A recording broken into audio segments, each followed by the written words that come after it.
Hello, hello, and welcome to the behind the scenes of the He Likes a Girl animatic thing. So the first part of this is going to be actually screen recorded because I was smart. The second part of this is going to be the metabang time-lapse because I wasn't smart. I have a lot to talk about, and what do we have? 11 minutes about? Okay, so I haven't really done one of these in a very long time, and I feel like I've improved a lot with my art in that time frame. From between Every Last Trace to now, I've taken on a lot of really big projects. The one I've been the most vocal about being Reprisal, being my webcomic with these characters. You also have my story with Panda, Worlds Beyond. I have a video on that coming relatively soon.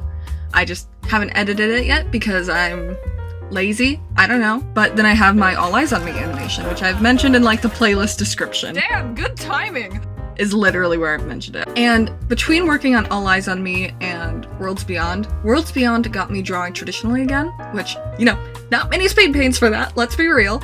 And obviously All Eyes on Me, because I've been working on it since about April last year, I've improved so much through it, and I've actually found a love for animation while working on that. And Reprisal is slowly making progress. It's a lot bigger of a project than I thought it would be, admittedly. I mean, I knew it would be a big project, I think I just didn't understand the full scope of it. But this animation here, from Evan's perspective, and Evan is the one with the black hair, the concept is supposed to be him watching his best friend, Nate, who he's known since he was about, and watching him for the second time, both in the past tense, year 0 and year 8. Year 8 is also when the story officially starts in the webcomic, watching him fall in love with girls. And obviously, you know, he likes Nate. You know, the boy I loved and the girl he loved, you know. You also get to see Zoe, spoiler alert, very briefly in this. Don't know when I'm gonna show her face. I haven't even gotten to that in the webcomic yet. I'm at like chapter 4, maybe. I know I'm not being like super out with a lot of Reprisal related things because I want it to be a surprise. A surprisal, if you will. And believe me, I want to post the webcomic as I work on it so badly, but there are things I want to do over the time period of working on it, like things I want to plan in advance, like I want to do things with the chapter titles and all these little things that. And also, I don't want to repeat If Nothing Stays. Not gonna lie, Nothing Stays was a cluster of a mess. I abandoned it within a month. But that is why I'm taking it so slow. That's a lot of rambling about Reprisal. So, this animation, that's my talk about Reprisal, because I kind of needed to get that out of the way. Also, I have my little key viz showing the keys I put, and that's kind of fun. Anyway, so, I didn't have a whole lot of technical issues drawing this. I had technological issues. I will get to that, I'm pissed about it still. But I didn't have many issues in terms of the fundamentals of drawing. The most issues I had was with Stephanie, Nate's girlfriend. The second frame when she goes to lean up, and I'll put it on screen, the second frame when she goes to lean up to kiss him, I'm not super happy with her face. It bothers me and I'm not entirely sure why. Other than that, I didn't really have many issues, especially compared to the fucking Every Last Trace taking 2 months and that's not even talking about Freedom. Freedom I have the speed paint for, I just don't want to edit it because it took me over 100 hours, I believe, and 100,000 actions. By the way, this took 38,000 actions. I'll get to that in a little bit. I don't even want to edit it because it was that much of a nightmare. It took me over 8 months to complete it officially. I fucking hated working on that. I loved it, but I also hated it. Anyway, enough complaining about other things. So, I did steal one of Evan's faces from Reprisal, apparently. I found that when I was rewatching the speed paint here. I'll put it on screen. It was from the chapter 1, like, him just standing there. I think I just didn't want to draw it. I also traced over my hand, I think once or twice. And I kind of felt bad about doing that originally, but if it's what gets me to actually continue drawing, I would much rather just trace my own reference of my actual hand rather than really struggling and losing motivation to work on something. To me, that's a fair trade-off. Like, at a certain point, when do you start giving a fuck? Or when do you stop giving a fuck, you know? So, the technological issue I had was my fucking cat. I was streaming it too, and I had done like 4 hours of work cleaning up and actually doing the lines for pretty much everything at the end. And my fucking cat hit some button on my keyboard and crashed Metabang. I was so salty. Oh yeah, speaking of which, I now have the Steam Metabang, which is actually very exciting. A friend gifted it to me and I really enjoy it. It's very similar to the original one, which is good. But there's a lot of small little things, it tends to run a lot smoother. It's a nice upgrade. And also the free brushes and everything is worth it in my opinion.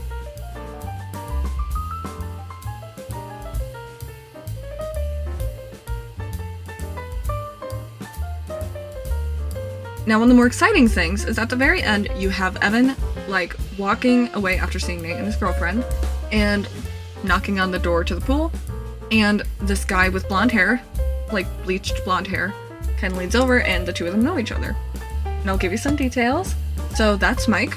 He is not Evan's boyfriend at the time, but Evan's ex-boyfriend. And this was the first time I've ever drawn him. And I kind of like using animations as a way to get to know characters, because that's what happened with my All Eyes on Me. There was a new character that I had never drawn, you know, made literally within the last 2 weeks, and never really got to fully explore, but through that animation, I got to know him and his personality a lot better. And that's kind of what happened with Mike. Like, he's still maybe not the most developed OC I have, but he is definitely a lot more developed. Also, there's a screenshot from All Eyes on Me. I was referencing the shading because I was going to do this in monochrome originally, then I think I changed my mind for some reason. Through this, I actually got to get to know Mike, and I really like how his character design turned out. I love how his design turned out. He's... the entire time I was drawing him, I kept saying to my friends, he's so baby girl. Like, I love him. And I said that like every single time. But he turned out so pretty, and like, I've never done hair like that either. His hair is kind of a mix of, I would say, Garrison, Leo, and Miles. It's also fun how muscular he is, because I don't really get to draw a whole lot of muscular characters, although now I'm going to get to with the whole swim team setting. Oh yeah, he's also a member of the swim team. There's more information about him. And he's not necessarily a bad boyfriend, you know, like Evan says in chapter 1. He's not necessarily bad, but he isn't really the greatest either. He has a lot of issues, communication issues, you know, typical. But it was really fun getting to know him through this and designing him. I struggled a bit with the color palette between his hair and skin tone, because I wanted to make sure that it didn't clash, because blonde hair is very difficult to pull off, specifically that kind of bleached blonde, and how the undertones mixed with the hair itself. I also went with very light shading for this. I also didn't draw noses. Honestly, like, I don't have the fucking energy to draw noses. Genuinely. Except for Evans, half the time. I tried giving a nose to, like, the young ones, and then I kind of gave up on that really quickly.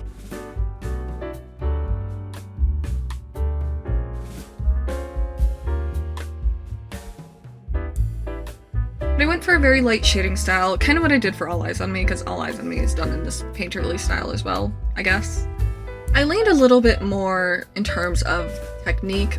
I think with this I leaned a little bit more like, I just stole something from Reprisal again. Like, I don't blame myself, but like, really, that was unnecessary to do it twice. I mean, it was necessary, got me drawing, but like, that's just funny to me. But what was I saying? I got distracted, damn it. What was I saying before I got distracted? Oh. I think I leaned a little bit more, not cel shady, but that really bright, vibrant colors, which is something I haven't done a whole lot lately, because All Eyes on Me is pretty much black and white, so like, it's nice to actually do stuff with colors again. And I'm thinking this will probably be the style I use for Reprisal in terms of coloring. Also, I should explain the year 0, year 8, etc. So, the basis of the story is this incident that happened when Evan was a child between two of his best friends. That resulted in one of them dying and the other being the primary suspect.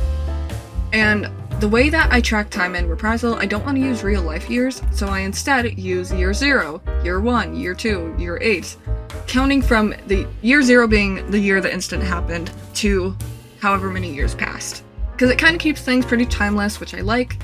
Also doesn't tie it to any like real life going-ons. And also it's just interesting. I don't see many people doing that, so it's kind of fun. So you can pretty much always guess if something is year 0, it's either the year of the instant or the year before, or like a year before or time before. But I'm really happy with how this turned out, and I am very proud because I think it looks really good. I think that's about all I had to say. I will take you on a tour through my Sony Vegas once I make sure that this is recording. Okay, just a forewarning, like, now that we're done looking at the time-lapse, I'm going to get into the nitty-gritty of how the Sony Vegas file worked in the individual frames, so like, and it's not gonna be hyper-edited because I am fucking tired. So there's your warning. You're free to leave if you want to now, although it is interesting, but there's your warning. It's gonna be another like 8 minutes of saran rambling, like mildly incoherently. So enjoy. Only 103 files, not too bad. I know I keep comparing it to All Eyes on Me. All Eyes on Me is about 2 minutes long, of straight animation. Not individual frames, God no, but 2 minutes long of animation, 480-ish files. So this being 103 is not that bad. It's pretty simple. Definitely a lot less complicated than All Eyes on Me was, not gonna lie. You have the basic frames, and there's some doubles for like blurring and the like, but they are mostly all unique frames. The only ones that really aren't are like, here you can see with N6 Mike and N6 Evan. These are just N6 separated, super simple. You also have the backgrounds, also not a big deal. And the years, here you can see them.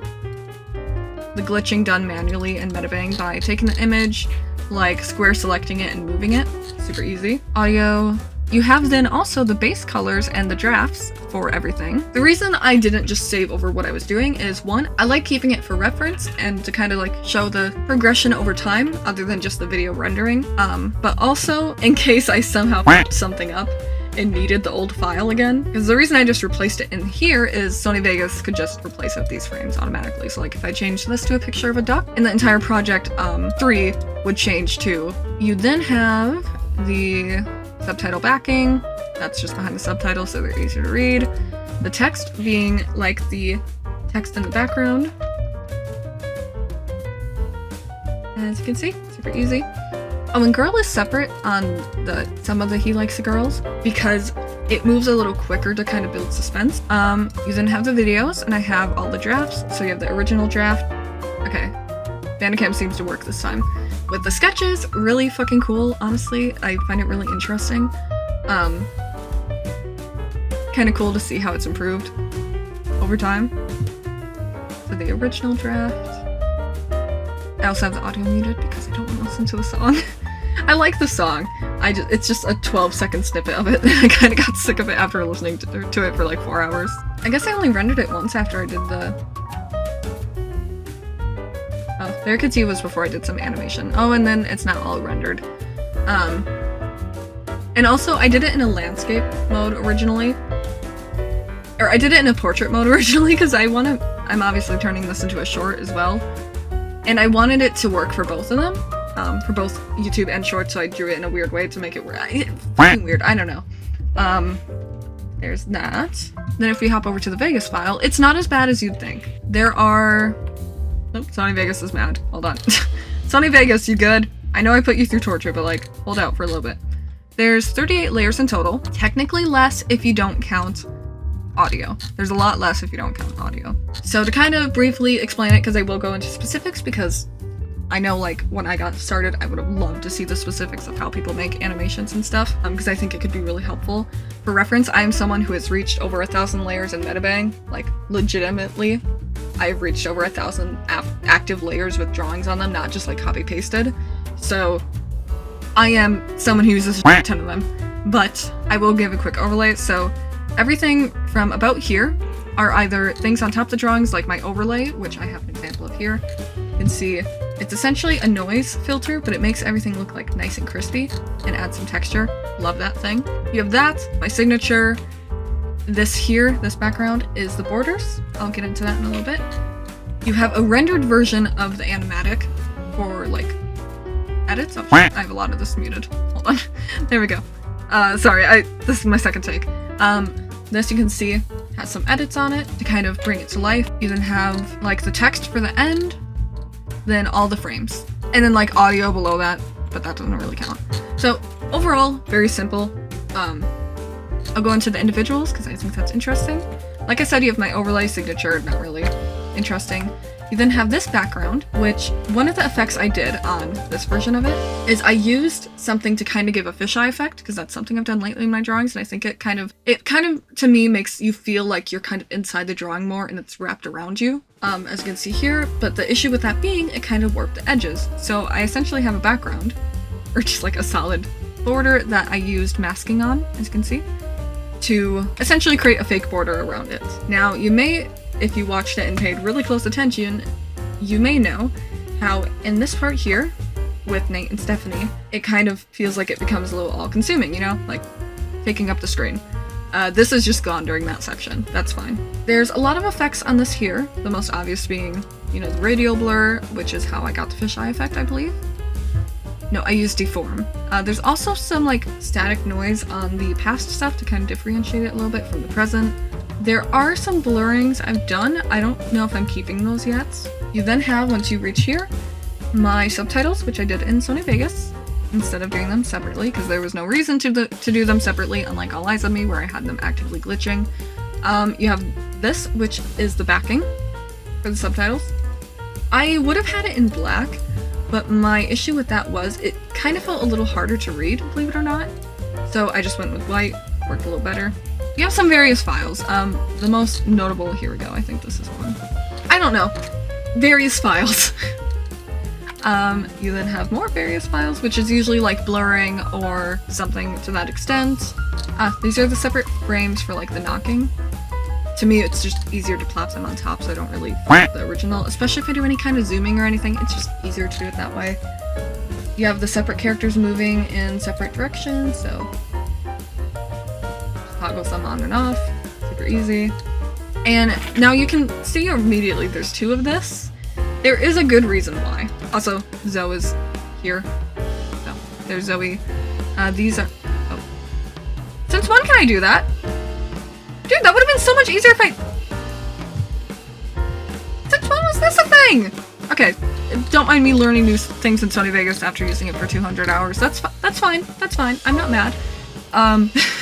You have the year 0 text. Easy, Zoe. Now the reason this is doubled is because usually when I do effects, I will keep a duplicate of the layer I use in case I really hate it and can't undo it for some reason. So that's essentially what this is, and when I applied effects to this layer, I was lazy and instead of like copy pasting, I just duplicated the entire thing. So, specifically what they are, I don't know if they're on any of this here, but I do know here on the Nate frames, I used a radial blur and brightness and contrast to make it pop a little bit more and be a little more hazy because it's Evan's memory of 8 years ago, you know? And other than that, it's just the frame by frame. So 3, 3.2, those are the laughing. We have 4, 4.1, 4, which is Nate's hair moving.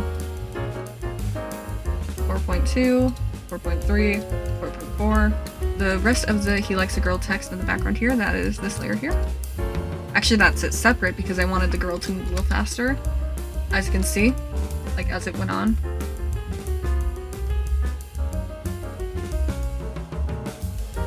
And I did that in quite a few parts, so pretty much anywhere where it's doubled, I have 2 separate things of text moving individual to each other. This one I have doubled for effects, I believe. Yes. Yes, because I have a radial blur and I want to do that on a separate layer so that if I remove this, here you could see I used a masking to make it not present in the center.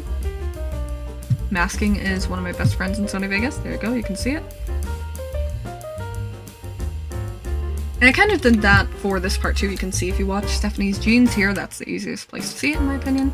As the scene goes on, they get kind of like they're being pulled out this way. What else? You have the background down here, nothing fun. Other than that, it originally was going to be in color, as you can see. But it caused a lot of... It would have lighting issues, so I didn't really want to do it that way. That's fine. I think that's about it. Oh, and the REPRISAL logo. I stole this from All Eyes on Me, because I already did it there and I didn't want to do it again.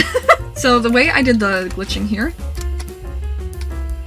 as you can see, there are different effects, and if you watch, you can see. So this is 3D blinds. You can see them kind of spinning in. You also have whatever this transition is here. Essentially a bunch of transitions on top of each other, and you can see when this mosaic one really kicks in. You can see it a lot easier, but all them layered together work really well for a glitching effect, and it means I don't have to do the glitching manually. I don't like doing glitching manually. It is fucking tedious. And I think that's about it. Oh, there was one thing. So I don't know if I mentioned this already. If I did, I can cut it out. But you have the border here, because I explained that this layer is kind of a separate border to keep this straight. So if you notice the detail in the actual animation, you'll know what I'm talking about. If not, I will explain it. So the border, once it gets to Nate and his girlfriend, the animation starts going outside the border. So it starts taking up the entire screen, pretty much. As you can see. There, you can see it a lot easier there. This border's just gone during that because it's a lot easier. Oh yeah, and this is also done with masking, so if I were to do that, you can see the difference. This is just a simple zoom in. So you can see if I drag it along this way. This box here is the actual movement, so if I lock that to my cursor, see if I move this, you don't have it locked. I move the entire image, right? So this here is just a simple zoom in, which is how the border gets smaller. Because I could have animated it, but I didn't want to, so I did it this way. I think that's about everything I have to explain in here. It's neat. I never took any classes in animation or anything. This is entirely self-taught, me bullshitting my way through it. And I think, considering I've done that, I've done pretty damn good. And granted, I've had a lot of experience at this point, you know. I think that is all I had to say. Thank you for watching this, and I hope you really enjoyed the animation. It's a little incoherent. I don't script whenever I do these, like, talking about my art process videos. I never script them. Like, to me that takes... I'm explaining this to you as I would, like, when showing it to my mom and bitching and complaining. Because I noticed, and I think I said this in my speed paints, how I would be watching the speed paint with, like, my family, and I would be talking the entire fucking time about this and that and this and that. And I wanted to do that for this. So I hope me explaining the Sony Vegas file helps, you know, if anyone is watching this and is newer to animation or art in general, like I was in 2018, I think it was, 2019. I hope this kind of gave you an idea of how someone like me who bullshits my way through things and makes a million unnecessary layers and isn't super organized, how I do it. And in my opinion, Sony Vegas is the best program. Like, in my genuine, humble opinion, I have hated every other program I've worked with, not gonna lie. Like, literally, except Movie Maker. Sony Vegas does what I need. You can do a lot of other things with tweening and, like, After Effects, you know, that, but one, I don't want to learn how to do that right now. To be blunt, I don't want to learn how to do that right now, and also this works for me. And also I'm not going to do it till I'm done with All Eyes on Me, because then I will redo the entire animation, and I don't really want to do that. So, I hope this helped. I hope I gave you an idea of my work process, and I hope my explaining of Reprisal made sense, and I hope you're excited for it, because it is my passion project. I've been building the story since I was 10. Granted, it's changed a lot since I was 10, but it is my precious, my baby, and I want to be sharing more with you, and I'm slowly working on that. Check out Worlds Beyond on Tumblr too, because while you wait for Worlds Beyond, or while you wait for Reprisal, I and my friend are releasing a new story, and it has some art in it. It's mostly text, but it does have some art, and I do have some bigger ideas with it, but it also is, you know, my primary project otherwise. I will continue to share some updates as I work on Reprisal, of course, and I just finished Chapter 2's sketch, like, fully blotted out, and I'm so excited about that. The first 2 chapters, if not 3, are actually done, which is such a fucking relief. But thank you for watching, thank you for your time, it means the world to me, and I think that is all. Adios, annyeong, bye bye!